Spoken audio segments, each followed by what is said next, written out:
Welcome guys, Deepa's किचनमध्ये स्वागत आहे तुमच्या सर्वांचं. मित्रांनो, आज मी बनवणार आहे उपवासाचा साबुदाणा, पण जिरा आणि बटाटा न वापरता मी साबुदाणा करणार आहे आज. तर तुम्ही बघू शकता साबुदाण्यासाठी लागणारं साहित्य. मी इथं घेतलेले आहेत 10-12 मिरच्या, 50 ग्रॅम शेंगदाणे, 100 ग्रॅम साबुदाणा. भिजवलेत मित्रांनो मी हे साबुदाणे, 4-5 तास भिजवून ठेवले होते साबुदाणे. अशा प्रकारे भिजल्यानंतर झालेले आहेत मित्रांनो साबुदाणे. त्यानंतर 2 चम्मच तेल घेतलेलं आहे, मीठ घेतलेलं आहे, चवीनुसार मीठ टाकू शकतो मित्रांनो रेसिपीसाठी तयार करूया. मित्रांनो, मी इथं कढाई घेतलेली आहे, कढाई तापलेली आहे. त्याच्यात सगळ्यात आधी आपल्याला शेंगदाणे भाजून घ्यायचे. शेंगदाणे भाजून घ्यायचे.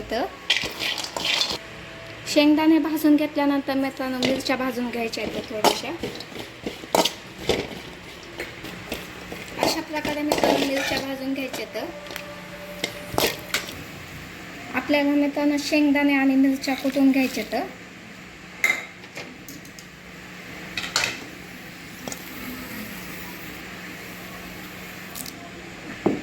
मिरच्या आणि शेंगदाणे एकत्र कुटून घ्यायचे.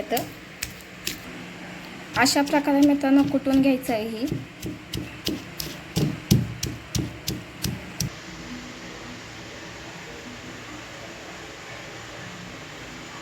चला मित्रांनो रेसिपीसाठी तयार करूया. कढाई घेतलेली आहे मित्रांनो, कढाईमध्ये तेल टाकायचं आहे मित्रांनो, 2 चम्मच मोठे.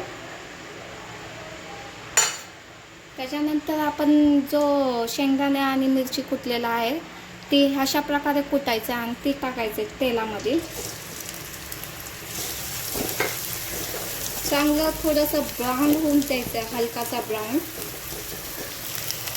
मित्रांनो हलकासा ब्राऊन झालं तेलात त्यानंतर त्याच्यात साबुदाणा टाकायचे. साबुदाणा टाकल्यानंतर मीठ टाकायचे. मीठ टाकल्यानंतर एकजीव करून घ्यायचं. चांगलं खालीवरी करून पचवून घ्यायचं.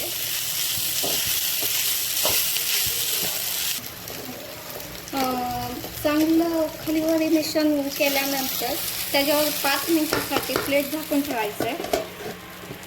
बारीक गॅसवर प्लेट झाकून ठेवायचे 2 मिनिटाकरता. आपले 2 मिनिटं झाल्यानंतर प्लेट काढून बघायचं मित्रांनो. साबुदाणा चांगला झालेला आहे मित्रांनो.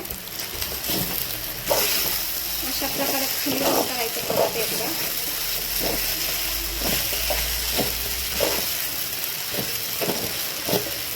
मित्रांनो आपला साबुदाणा तयार आहे, उपवासाचा साबुदाणा. अशा प्रकारे